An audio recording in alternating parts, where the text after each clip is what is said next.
What's up, fellas? Welcome back to the channel. It sounds like a crack tip.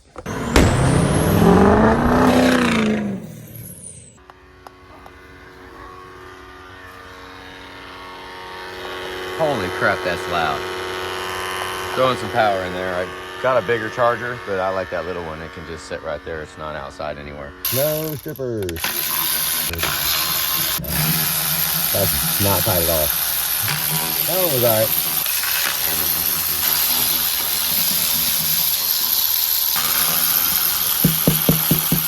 Maybe a couple taps works really good.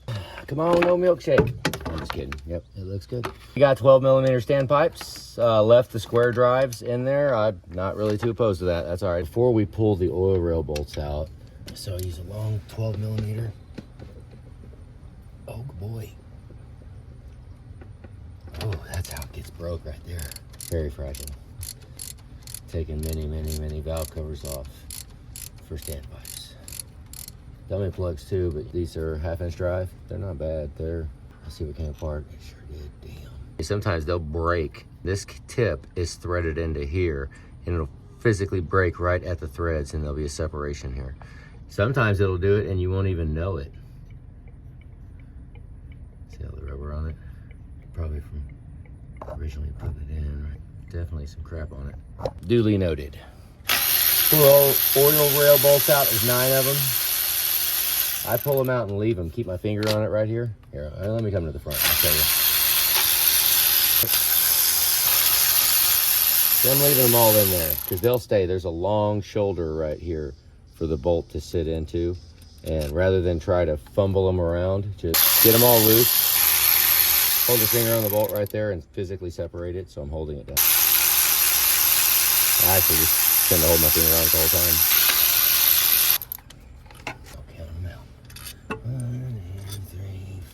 4, 5, 6, 7, 8, 9, and the thing, like, don't do it with one hand, because that's definitely how I freaking drop stuff, for sure. Okay, now we've got guide studs. What are guide studs you say? An M6x1, 3 inches. You need some shorter ones for the passenger side. These long ones don't work. Put one here, and then one back from that side over there. Don't thread them in too freaking far, just be able to thumb them out because you're always covered with oil. Go right in there with the screwdriver real gently and just pop it up like 1/8 of an inch, anything, just to break the seat. Oh, just to break it, and then you can cock it sideways a little bit if you have to. Ooh, that was pretty tight. Okay, let's get a hand on it. I only use that for like 1/8 of an inch, just freaking barely any, just so that I can grab it. I'm holding it up now, just so I can grab it and pull it the rest of the way up without, oh, see that it cocked a little bit. Oh, that was a bummer. Okay, try to not do that. Yeah, they're just hovering up above it. Pick it up and cock it to the side a little. Put it on top of it. The other two look like Ford remans. I wonder if they are. A little wiggle on these right here, just a little.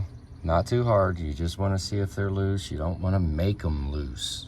So many people go test these son of a guns, bull and china cabinet, tear them all up. Now you got 4 top injector O-rings that are all chewed up, and you got a hot nose start, and now you need 4 new injectors. It gets pretty deep, very easy. It all can be avoided with guide studs and testing your nipple cups for play very gently. Okay, now we'll look at the rocker arms. And do they all ride in the center of the valve bridge? You be the judge. Right there is where the Canadian one hits the bolt head on the fuel injector. You know,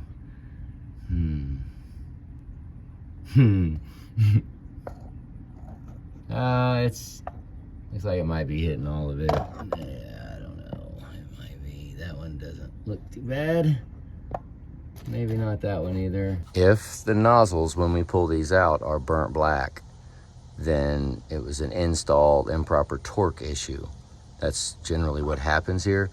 If these things are crushed down properly, you will never, for the life of the truck, as long as the fuel injector keeps firing, that crush washer and the combustion sealing, as far as the cup and the copper crush washer and the body of the injector, it will last forever. It will always seal. So this is not a maintenance item to reseal the bottom of the injectors. You know, it's, I mean, I know the fuel O-rings up in the middle of the fuel injector will erode, chew away. I don't know if that's normal operation or if it's from a little bit of dragging from install versus the O-rings having a little bit less quality. We're gonna go ahead and pull out number 2, number 8. Let's make a mental note of how much torque it takes to get them off. But first thing I want to do is the plug. So on this plug, let me show you this, because Dean was kind of, you got the little lip, you pry it in right, not even pry it, you just set the screwdriver in right there and then pull it down. And don't pull it in a bind. You have to make sure it goes in, like right there, that's all the way down. That's free. So you push it down right there, and I'm holding it with my hand. And then you can just, oh, okay, if I had both hands and I wasn't holding that, push that down, pry it, and pull that out, and it's just like that right there. I'm kind of fond of this. We call this the 18 shouldered.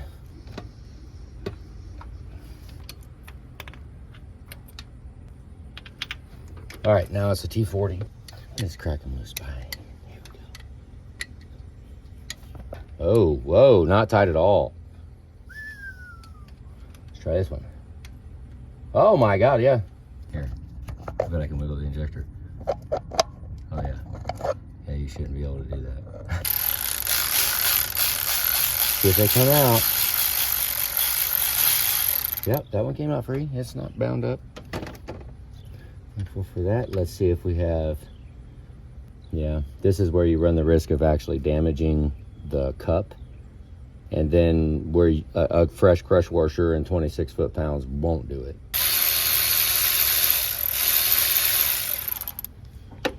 You know, if the other side's sealed, I'm really debating on whether or not to do the other side. This is another improper install right there, like I was saying, if it's burnt black on the bottom. I'm thinking back about that power balance number, watching these injectors on the power balance. I was thinking about that. And I was looking at this injector right here, and I was thinking about, even with the combustion loss, of what the injector was capable of. I know you had a bad feeling about these injectors. I am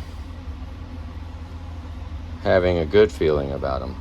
I think I'm having a bad feeling about either the bore being clean enough to seal or the torque of actually sealing it not being correct.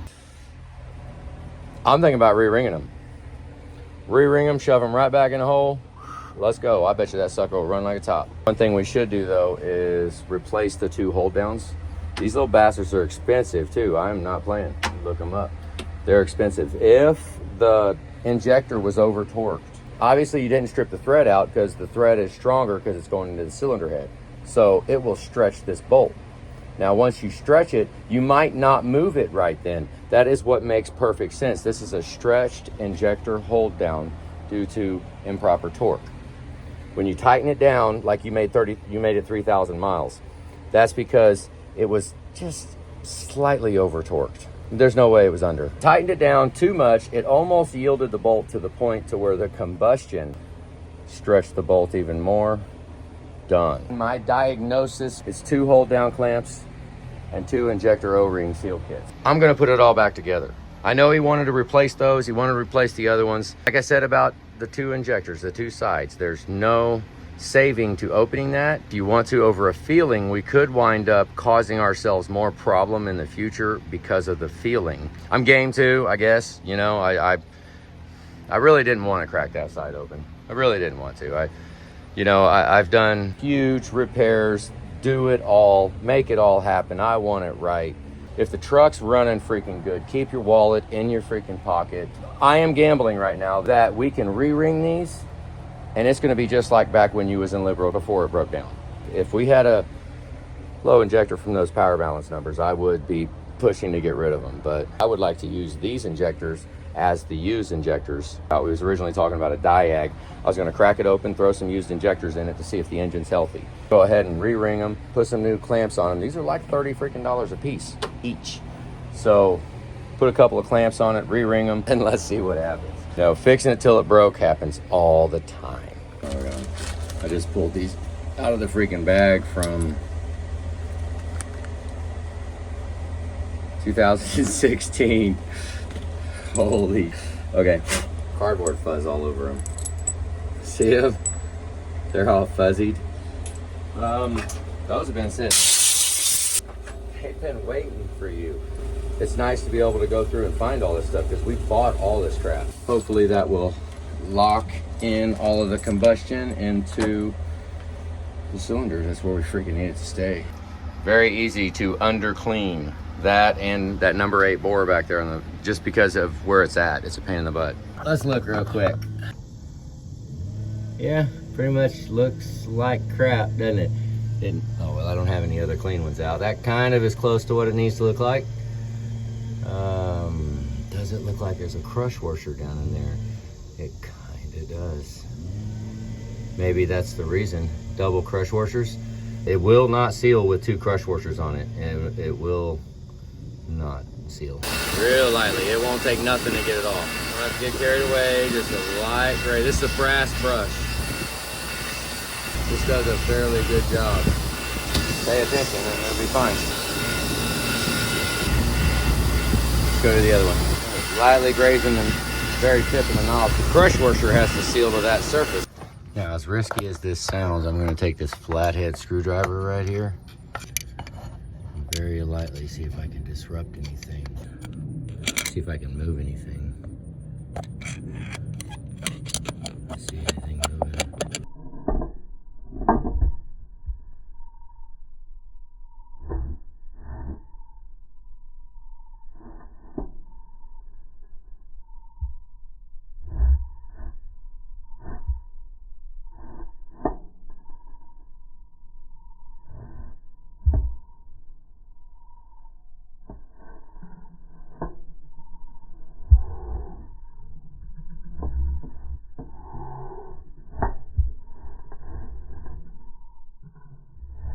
Here now, number 8. Real lightly. Feel for anything imperfection. You can feel that in that screwdriver. Really good. Don't press too hard. You won't scratch it. As long as, like I just set it on it. The weight of the screwdriver. Barely. Number 2. We'll just throw some WD in there. Scrub it around. Don't forget to blow out the bolt hole.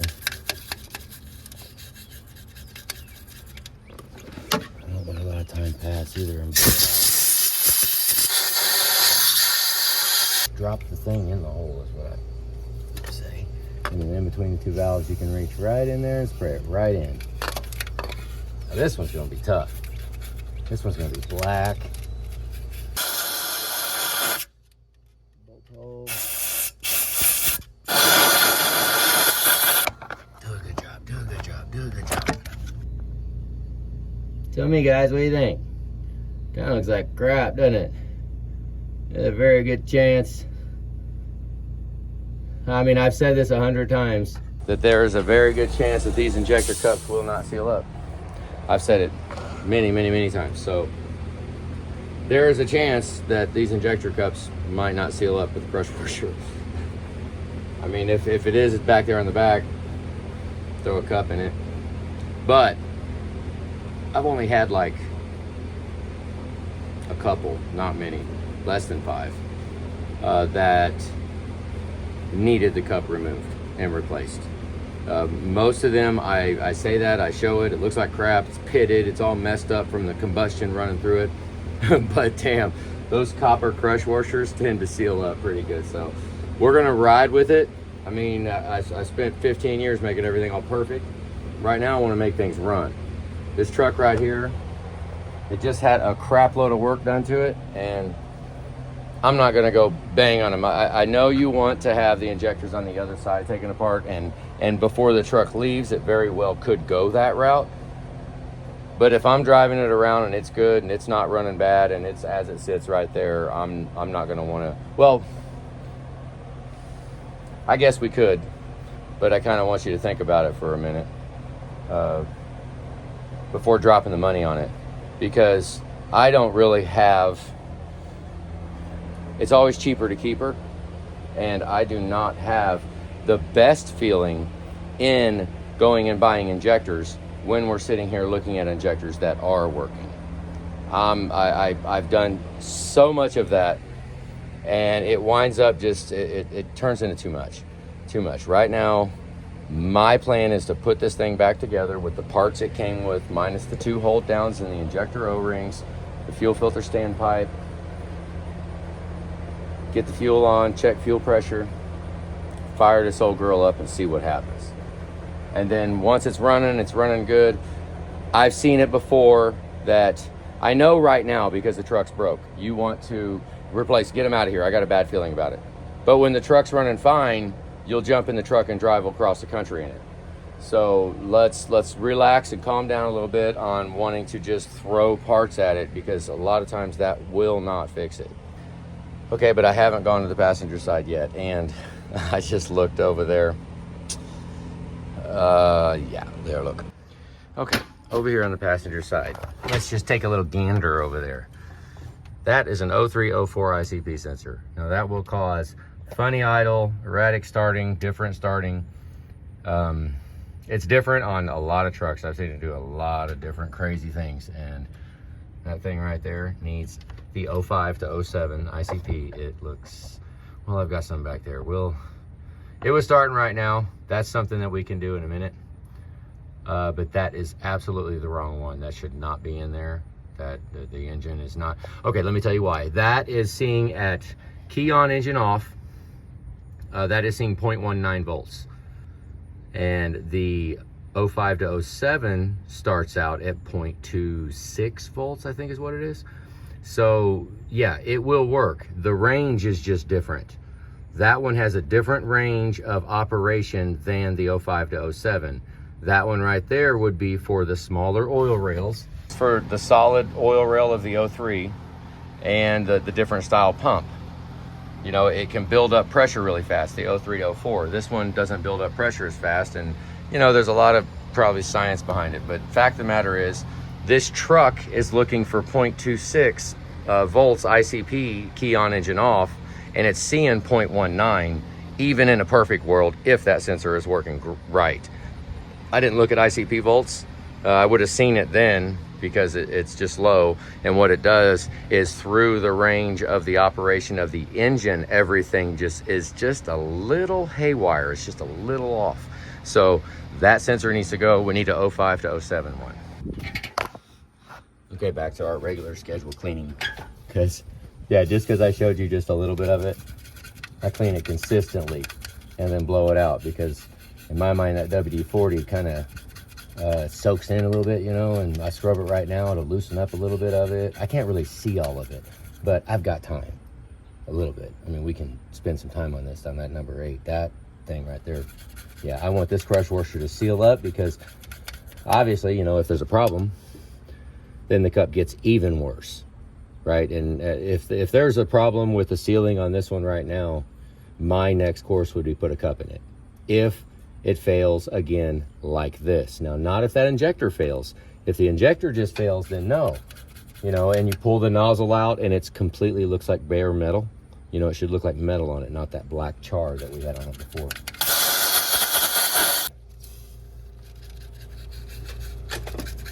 I mean, it's normally, if you're just doing injector replacement and you take them out and they don't have combustion introduced into them, you don't have to get all crazy with the cleaning.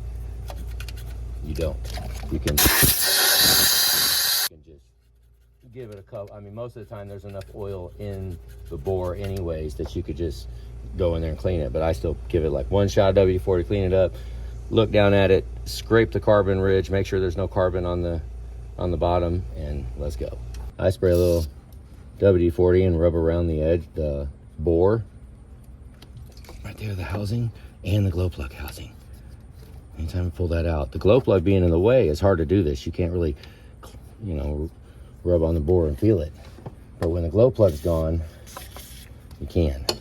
So we want to make sure that there's nothing going on with these. They came out pretty good. They sealed. I will not be replacing those O-rings. They're staying. Around and give it at least one good shot. If the crush washer's good, you can use a razor blade, get in between it and walk it up and work it around, and that lets you get it off like this. Now the one was MIA, so we had no crush washer on one. Okay, I got some O-rings here from Felpro kit. These are all Felpro O-rings right here that we're using. Maybe on that channel right there, just a little. That seem risky? Am I scared of injectors? I've been scared of injectors too. These damn things will break our hearts. Spin it around. I roll them on, yeah, but then I spin it around when it's where it's at to make sure that it twists itself back. I'm not gonna do the blue one on the end. I'm not going to. Bash me if you want. These are power-driven diesel, pure power. These are pure power, okay. Well, I didn't have a good feeling about them, but, and I understand that, and I understand, and you might be screaming at the screen, already planned on seeing if the engine is healthy.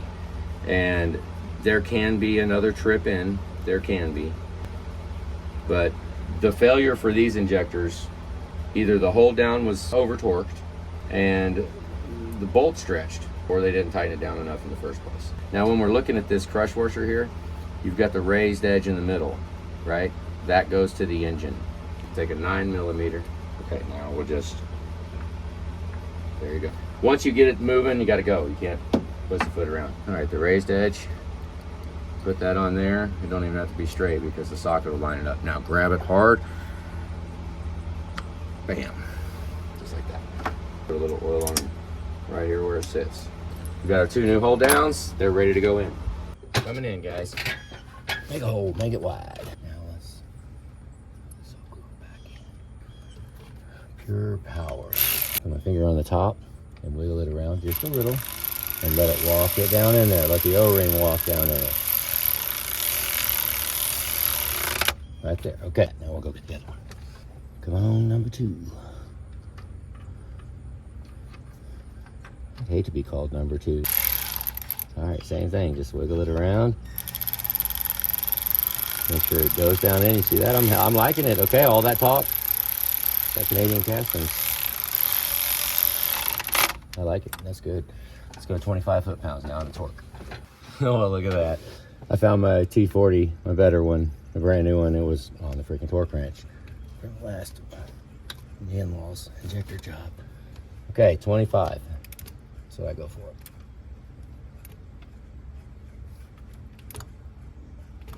Oh, let's spin it a little bit. Let me get that other click. There you go. Let's get one more and see what happens. Number 2. Now is a good time to go ahead and put the harness in. Actually, I forgot. I messed up. If the harness is in, it's out of your way.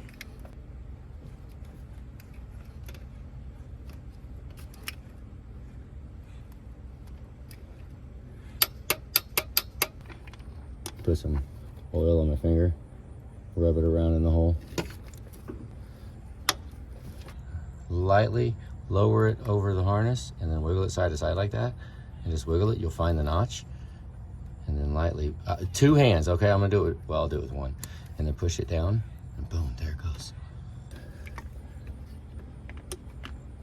And then don't forget to go ahead and fill up the injectors and squirt out the used oil out of the other injectors so that when that nipple cup goes in, at least it's got fresh, clean oil in it. We did so much of rebuilding everything and doing everything and making it all done. And, you know, sometimes it's just refreshing to get in and get out. Make sure that's on, make sure that's on, that's good, torque. It's oil rail time. Squirt the oil right in the hands. That standpipe right there, we kind of want to make sure if it can be up just a little and then pushed it down in there just so it is kind of up in the middle, so when you feed the top half of the standpipe down in, it'll start and line up. So any amount we can push it up like that, the better. Guide studs back in. Ooh, wait, you see that? I almost dropped it. Remember I dropped a BB one time off a rocker. Oh, that was a nightmare. My main focus right here when I'm doing this is the guide stud, okay? Get that guide stud lined up. I'm way above the injectors. There's nothing even close. I'm not hitting anything. Boom, I'm on the guide studs. Okay, now lower it down and hold it level. It'll want to go down more on the top up here. Don't let it do that. Now this was pretty hard. Let me just let it sit for a minute because I want to get resituated and bang that thing on really. Actually, I'm gonna go wash my hands and bang. It was pretty hard to get off. Here we go. There you go. definite, and then you know you're good if you can unthread these out by hand. It's like a little test. If not, it's, I mean, you can wiggle it just a freaking fuzz. I like it. Do you see this? Okay, look. You know how many years? Okay, this is the height. I'm at the toolbox height, right? Right here, I can, boom, I'm on the creeper. I'm already on the height. I freaking love it. Put them all down so they almost touch. Almost. Not touching though. Hold the finger down there on it so I can gauge when it's all the way down.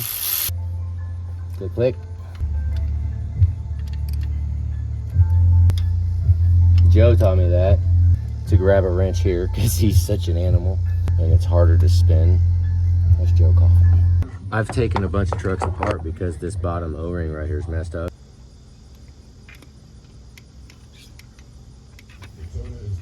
Like keep the cavity full, you know, while it's going down in there. And however fast we can go. There it goes, it just popped right in. Now it's seating down in that tube. That tube is pretty hard to get it apart. I sure am so glad that they made this rocker box look so good. I can sit here and scrub it and try to make it so that it won't leak. I'm just getting more stories so that I can say I'm in another video. That actually looks pretty freaking good, doesn't it? That looks really good. Well, let me just rub over it. We don't need to go do a bunch of washing on it, but that is pretty freaking dirty right there. Yeah. And the spray cabinet does wonders for stuff like that. This looks really good. Looks fresh. Looks like a clean surface. Don't want to bash on it too much when it actually looks good. It's in there. See that little dent? And then you've got the other little dent. That's because the valve cover bolts have a ferrule that are supposed to actually hold the valve cover to the gasket. And a lot of times it doesn't get lined up all in, and it gets on that and it gets bound up. And then it pinches against it, ping, and it pops a little. Right there, nice and gingerly. She'll just hang the hell out. Rub over every bit of it. Clean oil, touch it with your hand. Make sure it's smooth. I don't care what anybody says. I feel that that valve cover gasket seals better. Let's put it on wet. I need to find a 10 for the dipstick, don't I? Okay, now I clean my hands off. Pour some oil down in it and rub it around the edge. So a nice clean film on the perimeter. Let me go ahead and put a oily handprint on it. There you go. Bolts and studs, bolts and studs.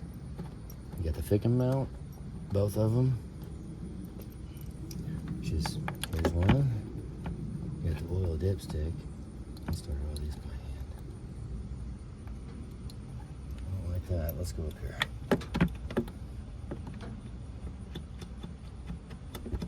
Yep, like that a lot better.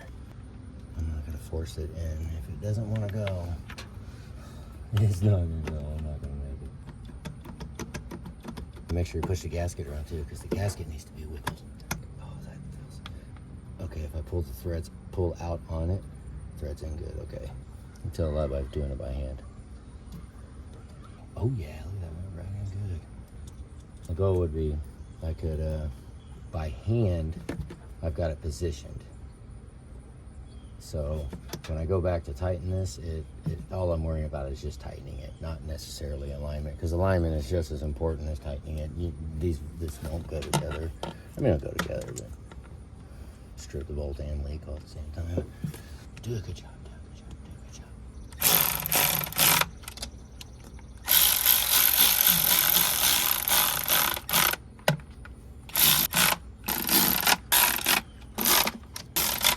Barely going, I'm not. I got bit by this many times, so the Milwaukee's to make it convenient, and then I'm gonna go with the freaking gear wrench. Do the rest by hand. Come on, baby. Go, go, go, go. Ha, I did it. Okay, I did it. Oh, thank goodness. Oh yeah, good. No worries, it tightened up good. So did that. This bottom row is the one that really caused a leak. Not so much a leak, this butt off.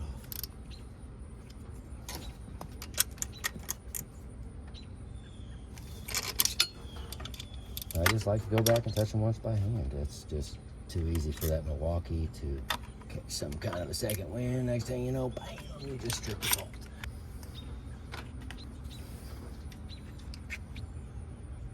This is almost back to fun. All right, this is what right there, done. Okay, now we can take our punchy down. Say bye-bye, thank you for your service. Just a little bit, it does help keep it stuck in there. Just a thin skimmer on the edge.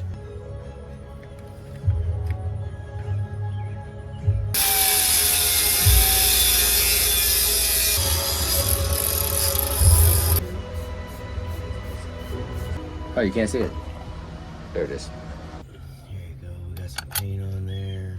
Got that cut off. Little washer on it.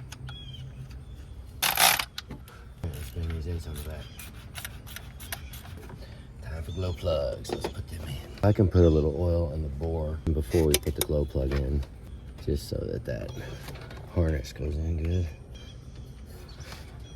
14 foot-pounds.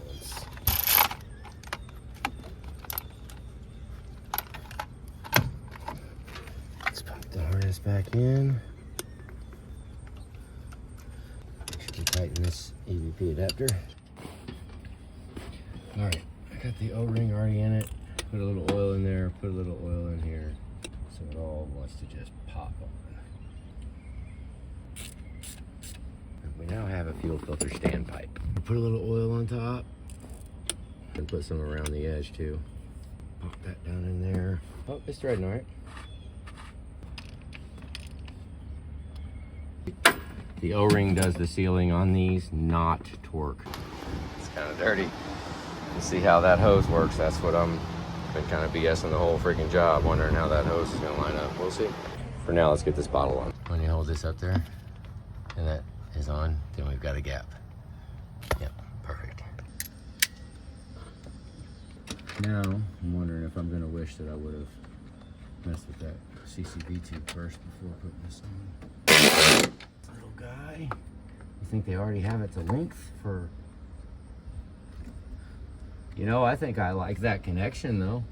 I think I'd much rather have that slip over connection for the crankcase reroute than the O-ring that goes in it.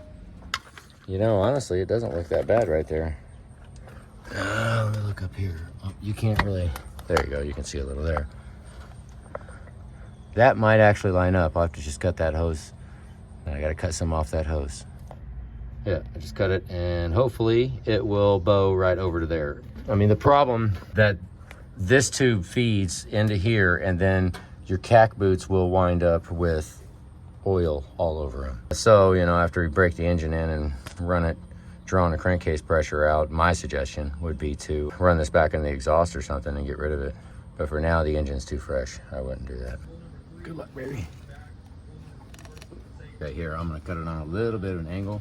That'll work. I don't understand what the heck's going on there. Let's blow in it and make sure that it's... Okay, just making sure it was a free channel. Got a little ferrule in there, I don't know why. Doesn't need it. Making sure it didn't smell like diesel. All right, I have not checked the oil yet. Oh, let me not use a white towel. Don't be high, don't be high. Okay, it's all the way up. So in order to combat that, to find out if we are high on oil, that's short sticky. So put it right there. It's about 1 inch short. It should not be on there. It's not. It's just got some residue on it. It's, yep, good, okay. Just make, that's important. I mean, when you have that kind of failure where you've got a fuel pump pumping fuel into a failed something, then you need to make sure you're not over full on oil, and it's not. Ooh, it's hot in here. All right, so remember I was talking about that ICP sensor. We actually have 0.28, so that is a failed, a bad ICP sensor. That should be reading 0.29 or 0.19. It should be, but you know, that'll cause that could cause a little funky starting, little funky idle every now and then. It could. So we're gonna watch ICP pressure. Let's just give it some. You ready? Here we go. Oh my God, what the heck was that? 78, 79, 83. Come on, baby. 92. It'll hit 200 and then go to 500 fast. Oh, I'm not gonna have it. Okay, let's see how fast it drops with the key on. Not too terribly fast, because it's not even primed yet. Holding 168, 167, that's good. Whoa, going back up to 168. That right there, you could almost call that a little air test right there to see with the key on. Do not shut the key off, and it'll hold that pressure in there. I mean, when you've got a failed STC or dummy plug or standpipe, that'll drop to 0 quick. All right, I got a jump box on it now too. I don't know if I need to do it. Here we go. Oh man.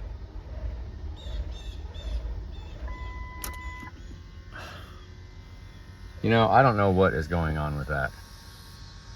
I don't even know. All right, well, when we get to battery condition like this, we've got it built to 150, 160, and then it held pretty good. So I'm gonna go ahead and put the relay in. That way it will fire right up when it resets and get these batteries charging. All the freaking terminals are loose. Oh shit, we're smoking. Yeah, I don't know. Okay, what am I talking about here? I'm talking about this battery cable that's coming down here in the cradle. It's not even supposed to be. I don't know what the hell is going on there. And, you know, I don't really want to mess with that. I don't know what to say about it. It's freaking, I don't even understand how they even tried to route it like that. This is sheer freaking ignorance. Okay, and then to add insult to it, it's very hot, but look, the starter was loose. The bolts are loose. The wire is freaking hot. No, it's tight. Okay, that's tight. The remote wire's tight. Okay, so I'm gonna tighten these bolts up on this starter right here. I've yet to have them ever do that, but let's tighten those up. This ground strap for the rear head right here, that's just hanging out. Okay, so now if that cranks fast, then I mean, that starter being loose, I hope it cranks fast now. I'm getting over here to ICP so I can at least watch. Hopefully we have enough power and the battery cables were loose. I mean, this is just a crazy freaking deal. All right, here we go. ICP right in the middle.